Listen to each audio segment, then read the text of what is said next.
What's going on? Sorry about the audio. I don't have a clippable mic, and if I had my shotgun mic on, I would be yelling at the top of my lungs for to pick it up. So here it is. This is my NVIDIA Shield review. It's been long put off, and I'm sorry. I have a carbon fiber tag on it.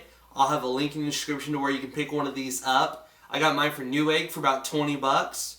I will have a link to a video on my second channel where I showed unboxing it, and I swapped the silver one, the one it comes with, for this one, and it's just magnetically held on. So I've been using this thing since the day it released. I got it August 1st, and I love it. I absolutely love it. I honestly refuse to use any other device when it comes to playing Android games like Riptide GP2. The controller supports it. It's amazing. Dead Trigger. It's a lot of fun. Asphalt 8. As much of a pain in the ass that game is, it plays on here very well. There's a lot of games that play on here very well.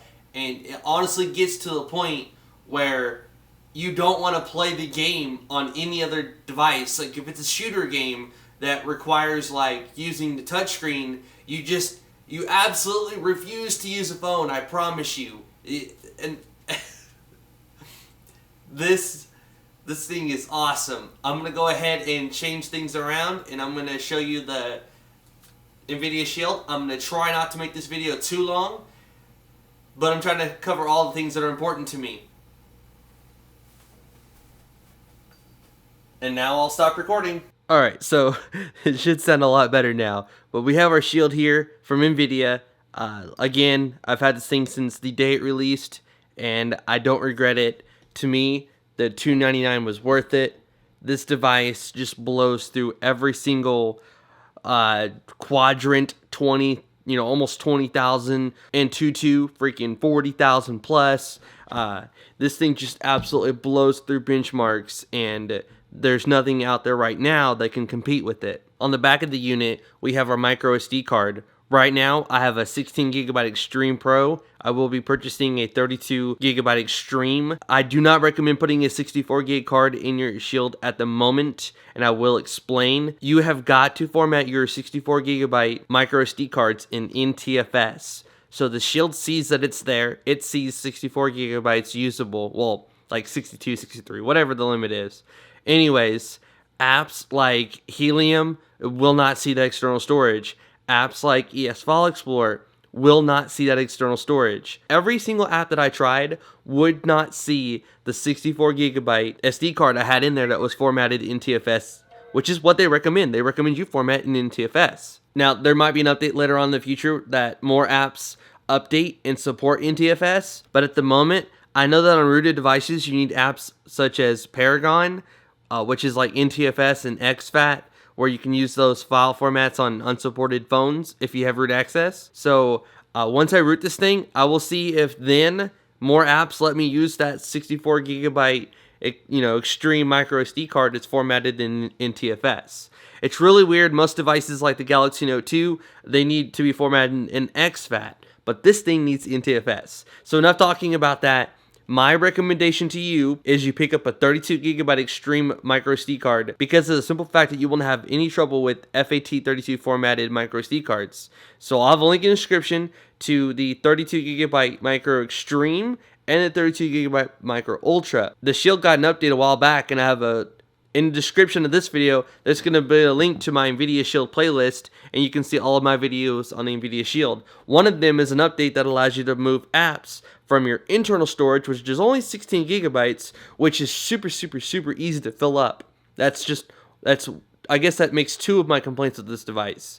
That it's super easy to fill up the 16GB internal storage, and that when you're trying to type on the screen, I'll show you if I can remember, but typing on the screen is kind of a pain because the screen size. Getting back on track, I recommend getting a 32GB Extreme micro SD card, so that way you can load your apps on the micro SD card and you will not have any trouble with FAT32. You get a 64GB card, and no apps that I know of support that at the moment, so it's really kind of only your Shield sees it, only your Shield can use it, no other apps can. So 32GB card, I would not recommend getting any bigger at the moment. I will update the description when the Shield gets more updates and maybe they support the XFAT and other, apps support XFAT just fine. I talk a lot, I know, I'm just trying to explain everything so you know what you're getting yourself into when you buy this device, or if you've already bought it. This is a mini HDMI port. I've used this multiple times. If you've seen my Asphalt 8 gameplay video, if you've seen any of the videos I posted on my second channel, you can use this and hook it up to your TV. At the moment, the max you can go is 720p. Now, I'm pretty darn sure NVIDIA will have an update right around the corner that allows you to output in 1080p, because they made it very clear that the Tegra 4 can output in 4K. So do not even hesitate. They will update this and they will let you, export to a TV in higher than 720p. So that it will come. It's just taking NVIDIA a long time to do something they promised they would do. They promised 4K output, and at the moment you can only do 720. But regardless, it still looks okay. Unless you blow it up on like a 55-inch TV, then it looks kind of crap. This is the micro charging port.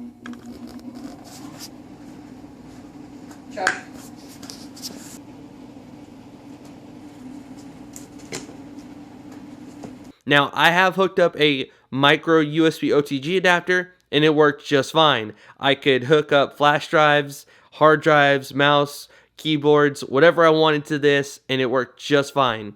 And what I'm talking about is this little cable. It goes into the bottom of your phone or tablet right here, or even like this, and then on the other end, you've got a full-size USB port. This is currently controlling my camera with DSLR controller. It's an app on my Galaxy Note 2 here. And then this is your 3.5mm headphone jack, so you can hook it up to some external speakers, you can hook it up to a headset, whatever. It's pretty cool. And then this is your fans. Now, the cool thing about this is when the device is open, it only turns the fan on if you're doing something that, is intense, CPU intensive or GPU intensive. It kicks that fan on, and it's not loud at all. I mean, you put your ear up to it, you can hear it, and it does blow out quite a bit of heat. But this unit never gets hot thanks to that fan. The stats say it, goes at about 32. It rarely ever goes above 32 degrees Fahrenheit, and that's inaccurate. This battery is simply amazing, and we will get to that very soon. So thanks to that fan, this device stays really, really cool. But if you put your hand out here, or if you have it in your lap or something, and you have this propped up and you're watching Netflix, which you can watch Netflix on this, 5-inch 720p screen, it works just fine. But you will notice that your lap might get a little bit hot or whatever's right next to it, because that, like I said, that fan's blowing out hot air. Now, one thing to note is when you close the lid, that fan turns off. I've tested this so many times. Now, who knows if NVIDIA Shield can release a software update that, lets the fan stay on once the lid's closed until the unit gets to a certain temperature. Because I've had some apps that are running in the background that make the device pretty hot, and the fan does not turn on. Well, at least I haven't had it turn on while the unit is closed, but some apps are still running. Now, once you flip the lid open, the fan will kick on, and it will cool the unit down. So that's just something to keep in mind. Again, this is all something they could release with an update that says, hey, if the device is, 80 degrees, for example, and even if the lid's closed, we'll turn that fan on and we'll keep it on until the unit gets down to a cool temperature. Then we'll turn the fan off. So they could do that in an update, I'm pretty sure. But as of right now, the fan turns off the moment you close the lid, and you can just put your ear up to it and hear it. It's very audible. The fan's off, but some apps, like say you're backing up with Titanium Backup or Helium, once you close the lid, those apps are still running, making the unit pretty hot.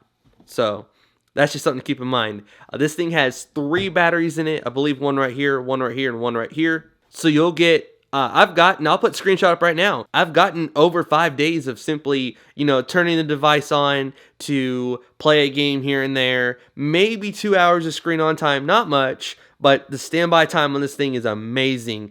Like I said, I had it go for over 5 days before it got down to like 15%, and I finally threw it on the charger. So that's another downside to this, is the charger does take a while to charge this thing up. It's not bad because it lasts for a very long time, but it takes significantly longer to charge these 3 huge batteries than it does my Galaxy Note 2, for example. So just keep that in mind. The triggers feel really good, especially when you're playing games like Riptide. I really like them. The bumpers, I guess you would call them like RB and LB or L1 and R1, whatever. They feel really good. I like those too. Now, I'm going to go ahead and go over here. This just looks really cool. I don't believe it does anything at all. It might let air go through it, but I kind of doubt that. I'm not sure. So again, as you saw earlier, I'm not sure where the tag is that comes with it. These are called tags. They have a glossy one, but I wouldn't want something on there that collects fingerprints. So you just take this off, and right here's your serial number, so you know where to find it. I at first was like, man, I don't know where my serial number is, because I purchased 3 years of Square Trade and accidental drop protection. If my daughter, drops this thing while she's playing with it and busts it, I can just call it Square Trade and send them this thing for up to 3 years, and they'll replace it, fix it, whatever. So pretty cool stuff. The device is a little heavy, but honestly, I don't really have any complaints. Like, if you're holding it up like this for a while, I mean, it does start to like get a little heavy. So it's not bad though. The controls feel really comfortable, and if you just lay your hands down on a flat surface like this and you play with the screen up, it's very comfortable. The screen on it is really cool. It bends back like pretty much any direction. So if you're holding it straight up like this, you can have the screen facing right at you. Or you can have it in your lap, like this, and you can tilt the screen towards you. So the flexible, like the angle at which you can rotate it is very nice. I'm glad they didn't oh, that's as far back as it'll go. You can't go any further. That's pretty far back. I have no complaints at all with that. So the screen is 720p like I mentioned earlier. It looks really good. To take screenshots, you just simply hold the little logo right here in this one, and you took a screenshot. Now it's in your gallery, and you can, send someone a picture of your battery life or whatever. To turn the device off, you just hold this, and you choose power off, airplane mode. I've not used the wireless display. I don't know much about it, so we'll back out of there. One thing is, to get to Google Now, this is something I didn't learn for a while after purchasing this, is you double tap the home button, takes you right to Google Now. And holding it brings up all your recent apps, and you can just close them out. Pressing the little button right here brings up your speakers, and you can just turn them up and down, which I've got to say, I have honestly been doing dishes or cleaning the kitchen, and I'll crank this thing up to max, and then I'll have it, sitting somewhere in the kitchen, and these speakers will, oh my goodness, they will fill the room up. It is super loud. Like, I don't know of any other device that can go as loud as this device can. Now, it does have a microphone, so if you want to be on Skype and chat with somebody, you can. This device does not have a camera, so you will not be able to video chat with them, but they will hear you and you can hear them. Yeah, again, those speakers, man, it's awesome. You watch a Netflix video, you watch a YouTube video, you play back Pandora, Google Music, it's so stinking loud. It's intense. And then when you hold it, it simply mutes it, and then you hold it to unmute it. Now this is your start button, so like if you're playing a game and you want to start, you just press that and it starts it. And then of course that's your back button, and you just, like if you're in your app drawer, you just press the back button to go back. Home button to go home, speaker, and then start. So let's demo this for example. Let's open up GTA Vice City. Oh yeah, let me crank that up. There we go. This isn't like a really good, demonstration of the speakers. That wasn't my goal. My goal is to show you the start feature. So,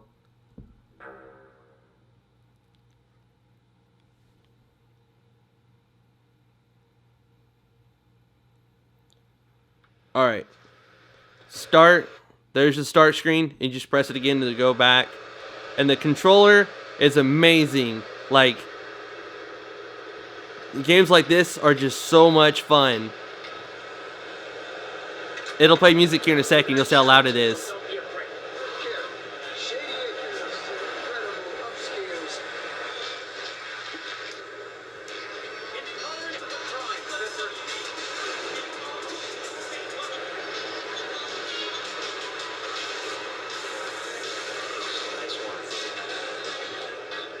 Alright, that's enough of that. I'm using a shotgun mic, so it may not have been that loud on your end, but it's really, really loud on my end. Now, some apps like will open up Helium, for example, which is really, really cool. I've been using this app a lot lately because my device is not rooted, but if I make progress in Asphalt, I can choose backup, and then I can back it up to my external SD card, which is in here, and now my backup's done, and I can, restore this game save on another device. So it's really, really cool. I'll eventually do a video on this app, but there you go. That's how you back up apps before you root this thing, because when you root it, you unlock it, and you get rid of everything. Oh, yeah, back to this. When you're in apps, to get to if you don't see a menu button on the screen, press the Y button. Let me turn this down. All right, now it should be a little bit easier to see. When you press the Y button, that's the menu button for that app. And then B just takes you back, kind of like the back button does. And then A, like, select stuff. So you can use the arrow and go A to select that, and then go down. Well, just press back up. You can use this as a mouse too. It brings up a little thing on the screen, and you can just, go to the backup and press A, and then choose that and press A. It's pretty cool. Now, some games like Asphalt let you use the joystick. And shout out to some people that left comments, man. If you go bring this down, you can turn the virtual mouse off. And then now it's not going to be a mouse. And if you're playing a game that requires this joystick, you don't have to worry about like the cursor getting in the way and ruining it. So, y'all, I have some awesome commenters. Now I'm going to go ahead and put up the screenshot of my benchmarking with Quadrant. Almost 20,000. I didn't hit 20,000 just yet. And with AnTuTu, I get about 38 to 40. With the newer one, I'm getting about 38. With the older AnTuTu, I was getting about 40,000 plus. So that's crazy ridiculous. Oh, and this device does have GPS. I'm indoors at the moment, but I ran this GPS test outside, and I had an accuracy of 13 feet.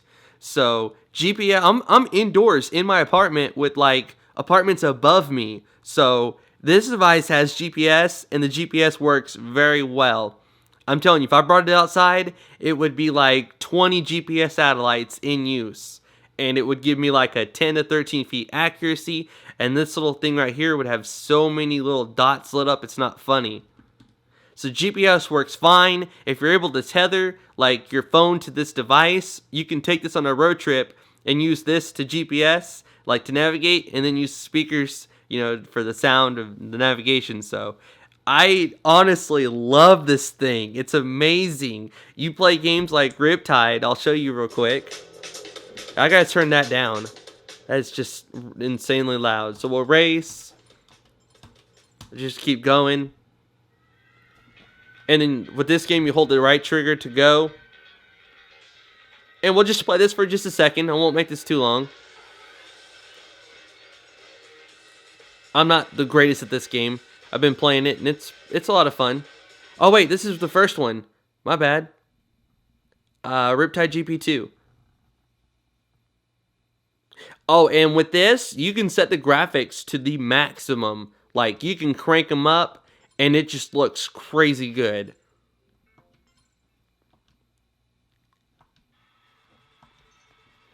Alright, so we'll hold the right trigger for gas, and then all you need is this to steer, and then this is for your tricks. I'll try to demo a trick for it in this video.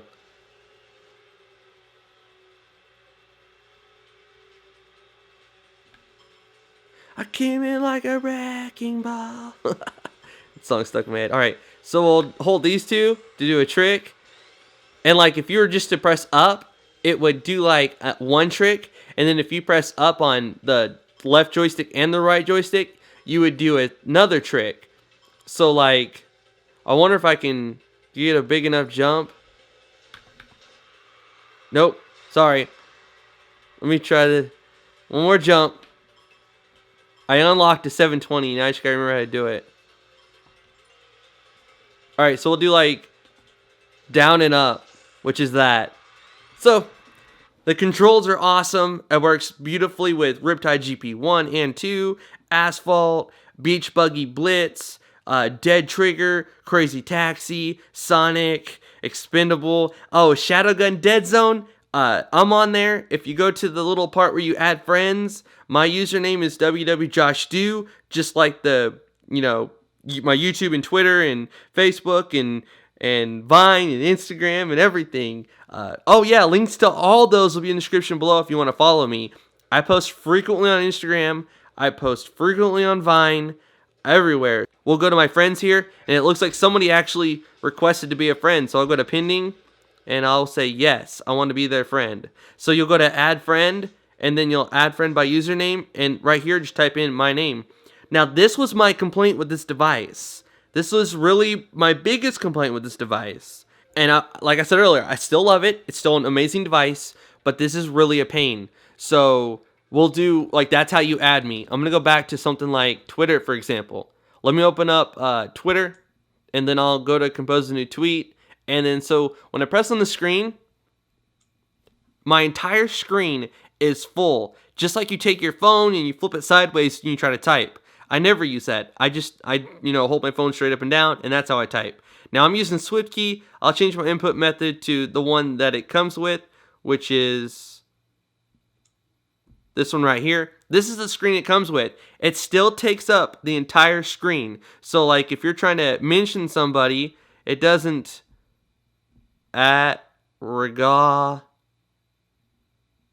See, I don't have a little screen pops up and says Regal and Odd because I need to press the back button to get rid of the keyboard.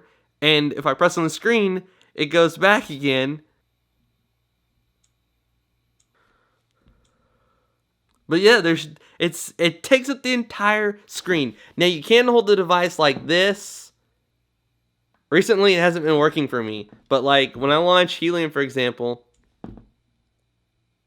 Okay, yeah, see, it's not doing it for me right now, and this is a good example. The screen's supposed to rotate. There we go. The screen rotates like that. And once that happens, then yeah, I mean, you can open up an app like Plume, which is another Twitter app.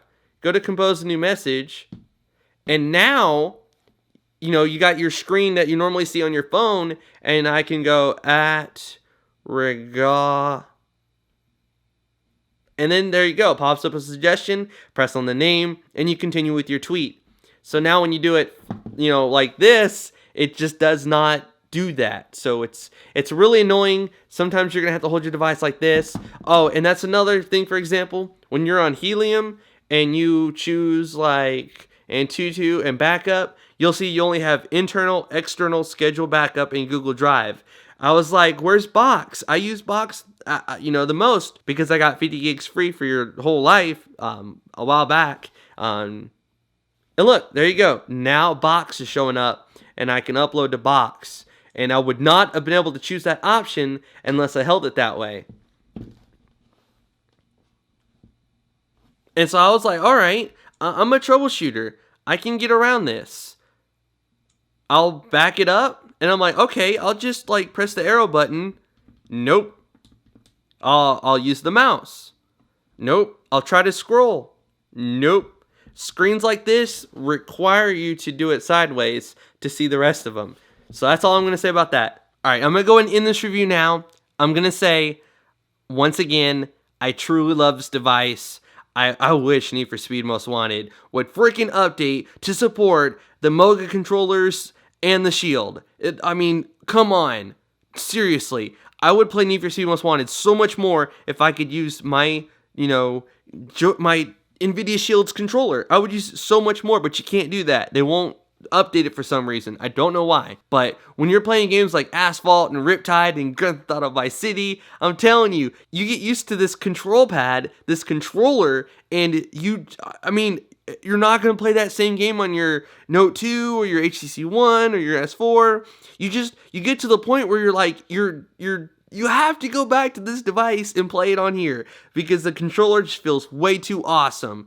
And I love it. I love it. I love it. To me, it was worth the $299 price tag. Yes, that's a little expensive, and you're approaching the cost of a $400 PS4, which, by the way, I'm pre-ordering the PS4. I've pre-ordered my Xbox One. I will do an unboxing the day the PS4 releases, and the day the Xbox One releases. So please make sure you hit that subscribe button for awesome unboxings and reviews and how to root guides and etc. And that's one of the last things I want to talk about is I'm going to be unlocking and rooting this device. I have every intention of doing it tomorrow. I wanted to wait until I did my review because once you root it, you lose everything. All your apps are gone. You void your warranty. So NVIDIA can reject your RMA status if something is wrong with your device, and they can refuse to fix it if they want to. So that's why I got SquareTrade, because if I do brick it or something, I'd go through SquareTrade, not through NVIDIA.